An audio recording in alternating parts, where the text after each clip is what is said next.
فرمایا فَأَنَا الَّبِينَ، میں وہ اینٹ ہوں، اللہ نے مجھے آخر میں بھیجا ہے، میں وہ اینٹ ہوں۔ اب یہ سلسلہ نبوت اور رسالت میرے آنے کے بعد اللہ نے اس کو مکمل فرما دیا ہے۔ تو رسول اللہ صلی اللہ علیہ وسلم نے اس چیز کو بڑی وضاحت کے ساتھ اجاگر فرمایا۔ ہاں، آپ نے یہ بھی ذکر فرمایا ہے، نبی ہوں گے میرے بعد، ایسے لوگ آئیں گے جو نبوت کے دعوے کریں گے لیکن وہ کذاب ہوں گے، دجال ہوں گے۔ فرمایا یکون فی امتی 30 کذابون دجالون کلہم یزعم انہ نبی اللہ، میری امت میں 30 کذاب اور دجال ہوں گے، ہر ایک یہ دعویٰ کرے گا کہ وہ اللہ کا نبی ہے۔ ایک حدیث میں آپ نے 4 عورتوں کا بھی ذکر فرمایا ہے، 4 عورتیں بھی ایسی ہوں گی جو نبوت اور رسالت کا دعویٰ کریں گی۔ تو عزیز بھائیو، یہ ایسا 2 ٹوک عقیدہ ہے کہ اس میں کسی قسم کی کوئی لچک نہیں ہے۔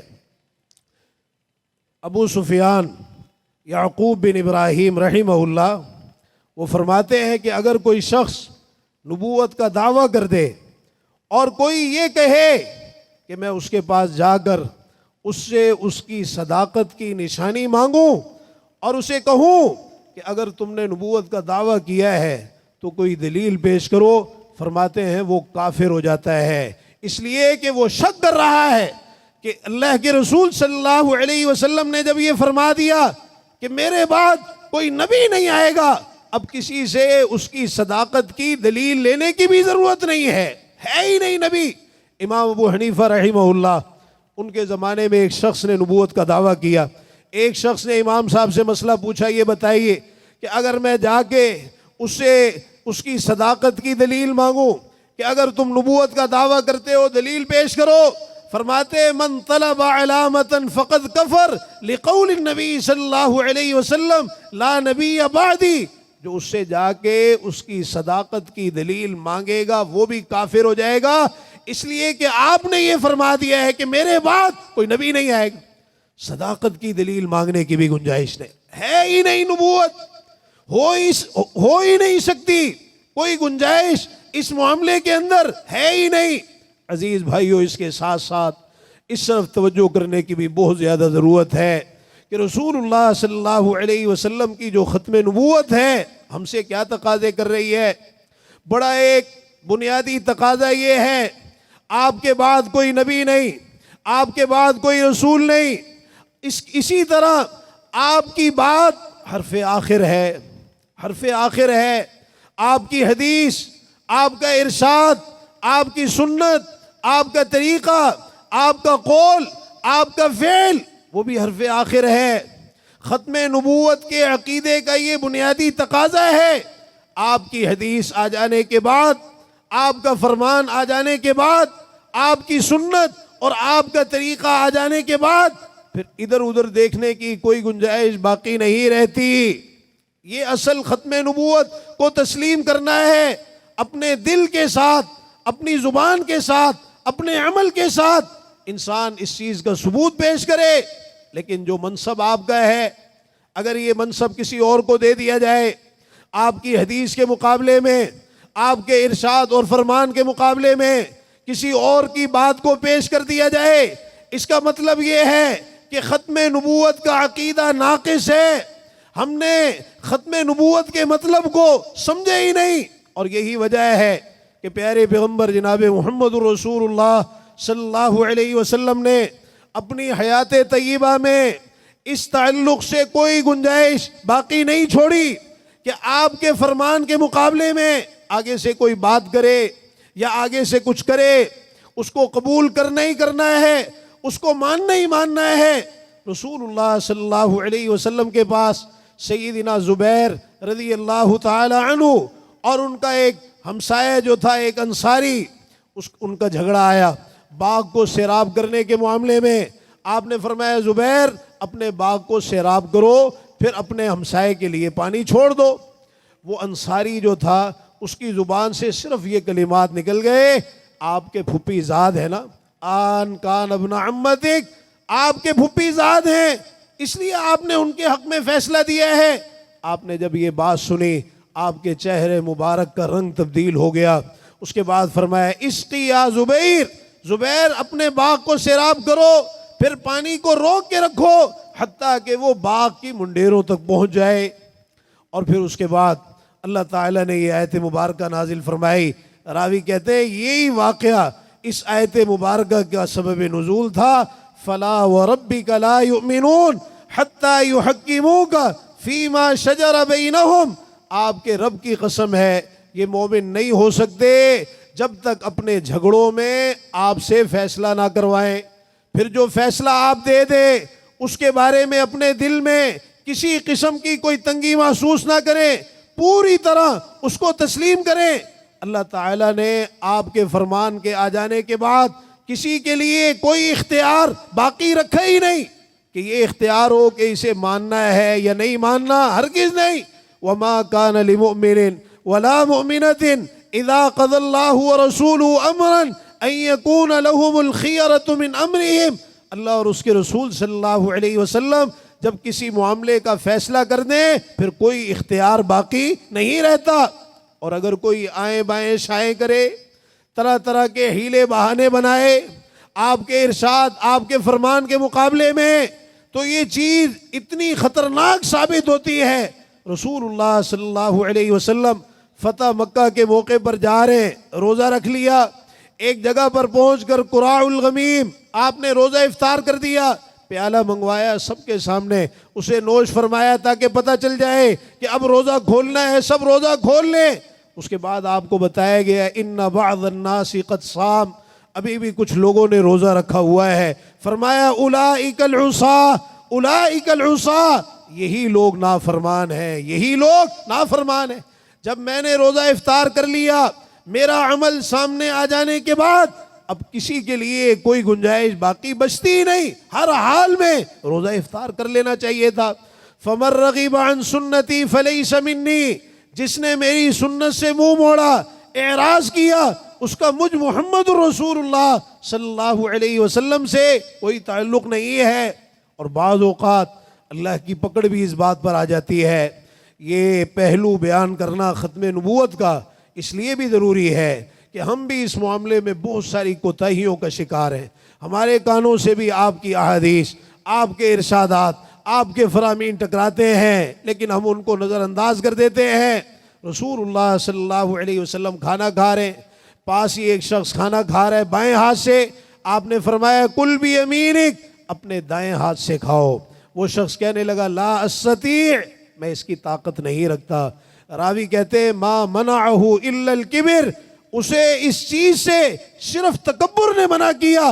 کہتے ہیں فما رفعها الی فیہ، پھر ساری زندگی وہ اپنے منہ تک اپنے ہاتھ کو نہ لے جا سکا. اس نے آپ کی حدیث، بات تو بڑی معمولی سی تھی، دائیں ہاتھ سے کھانا کھاؤ، لیکن آپ کے ارشاد اور آپ کے فرمان کے مقابلے میں ادھر ادھر کی باتیں کرنا. صحابہ کرام رضی اللہ عنہم اسی لیے بعض مواقع پر بڑا سخت جواب دیا کرتے تھے. سیدنا ابو ہریرہ رضی اللہ عنہ فرماتے ہیں اذا حدثتک عن رسول اللہ صلی اللہ علیہ وسلم حدیثا فلا تضرب له الامثال، جب میں تمہیں اللہ کے رسول صلی اللہ علیہ وسلم کی حدیث بیان کروں پھر آگے سے مثالیں بیان نہ کیا کرو. سیدنا عمر رضی اللہ عنہ اپنے دور خلافت میں ایک مصلحت کے تحت لوگوں پر حج تمتع کے حوالے سے پابندی لگاتے ہیں. ایک شخص آیا عبداللہ بن عمر رضی اللہ عنہما کے پاس، جامع ترمذی کی روایت، کہنے لگے حج تمتع کرنا چاہیے. کہا بالکل کرنا چاہیے، اللہ کے رسول صلی اللہ علیہ وسلم نے کیا ہے. کہا دیکھیے آپ کیا کہہ رہے ہیں، آپ کے والد تو اس سے منع کر رہے ہیں. کہا یہ بتاؤ دین میرے والد پہ اترا ہے یا محمد رسول اللہ صلی اللہ علیہ وسلم پہ اترا ہے؟ کہنے لگا اللہ کے رسول صلی اللہ علیہ وسلم پہ اترا ہے. فرمایا امر ابی یتبع ام امر رسول اللہ صلی اللہ علیہ وسلم، میرے والد کی بات مانی جائے گی یا اللہ کے رسول صلی اللہ علیہ وسلم کی بات مانی جائے گی؟ میرا دل کر رہا تھا کہ میں مزید کچھ گفتگو آپ کے ساتھ کروں، لیکن وقت اجازت نہیں دے رہا، اس پروگرام کو سمیٹنا ہے. اللہ تعالی ہم سب کا یہاں جمع ہونا قبول فرما لے اور ہمیں صحیح معنی میں ختم نبوت کے عقیدے کو سمجھنے اور اس کے جو ہم سے تقاضے ہیں اللہ تعالیٰ ان کو پورا کرنے کی توفیق عطا فرما دے۔ وآخر دعوانا الحمد للہ رب العالمین۔ جزاک